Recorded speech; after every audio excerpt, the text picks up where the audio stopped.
যেখানে পটল আমার অনেক পছন্দের একটা সবজি, বিশেষ করে এই গরমের সিজনে পটলের যে কোনো তরকারি, পটল ভাজা যেভাবেই হোক না কেন, পটল কিন্তু আমার অনেক পছন্দ। অন্যদিকে আমার বড়মশাইয়ের একদমই অপছন্দের একটা সবজি হচ্ছে পটল। এখন আমার কথা হচ্ছে, তোমার যদি কোনো পছন্দের সবজি হয় সেটা আমার অপছন্দ হতেই পারে, বাট আমার পছন্দের সবজি তোমাকে পছন্দ করাইতেই হবে, এটা আমি তোমাকে বাধ্য করে হলেও খাওয়াবো। আচ্ছা, যেহেতু পটল আমার পছন্দ, এখন একা একা তো আর দুইটা পটল ভাজি করে খাওয়া যায় না। তো হচ্ছে আজকে একটু অন্যভাবে জামাইকে পটলটা ভাজি করে দিই।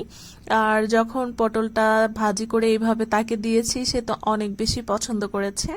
প্রথমে হচ্ছে আমি পটলগুলোকে খোসাটা ছাড়াই নাই, জাস্ট হচ্ছে একটা নাইফের সাহায্যে আমি একটু ওই যে ছেঁচে নেওয়া বা কেরিয়ে নেওয়া যেটা বলে, মানে খোসাটা আমি ফেলি নেই, দেখতেই পাচ্ছেন সবুজ সবুজ আছে। তারপরে হচ্ছে ভালোভাবে ধুয়ে পরিষ্কার করে আমি হচ্ছে হলুদ, লবণ, মানে হচ্ছে যে গুঁড়া মশলা, মরিচ গুঁড়া, এগুলা দিয়ে মাখিয়ে 5 মিনিট রেখে দিয়েছি। তারপরে হচ্ছে চুলার আঁচটা অন করে দিয়েছি। ততক্ষণে কিন্তু পটলের মধ্যে যখন সব মশলা লবণটা প্রবেশ করে, তখন কিন্তু পটলটা অনেকটাই সফট হয়ে আসে। তারপরে হচ্ছে তেল দিয়ে হচ্ছে আমি হচ্ছে চুলার আঁচটা অন করে দিলাম। এখন হচ্ছে লো আছে, আমি ধীরে ধীরে পটলগুলোকে ভেজে নেব। এতে করে পটলটা যেমন সফট হবে তেমনি হবে অনেকটা জুসি।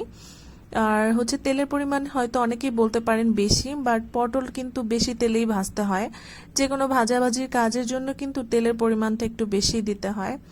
আর দেখা যায় যে যখন ভাজাভাজির কাজটা শেষ হয়ে যায়, তখন এই তেলটা দিয়েই কিন্তু ভাতটা মাখায় আমরা ম্যাক্সিমাম বাঙালিরা খাই যে কোনো ভাজাভাজির সাথে। তো হচ্ছে আমি লো আঁচে এপাশ ওপাশ করে বারবার ভেজে নিচ্ছিলাম।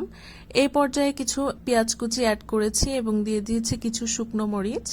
এখানে আপনারা যদি চান শুকনো মরিচের পরিবর্তে আপনারা কিন্তু কাঁচা ঝালটাও ব্যবহার করতে পারেন, কিন্তু যেহেতু অনেক ঝাল হয়ে যাবে, দ্যাটস ওয়াই হচ্ছে আমি শুধু শুকনো মরিচটা দিয়েছি ফ্লেভারের জন্য, আর পেঁয়াজটা ব্যবহার করেছি, কাঁচা মরিচটা অ্যাভয়েড করেছি।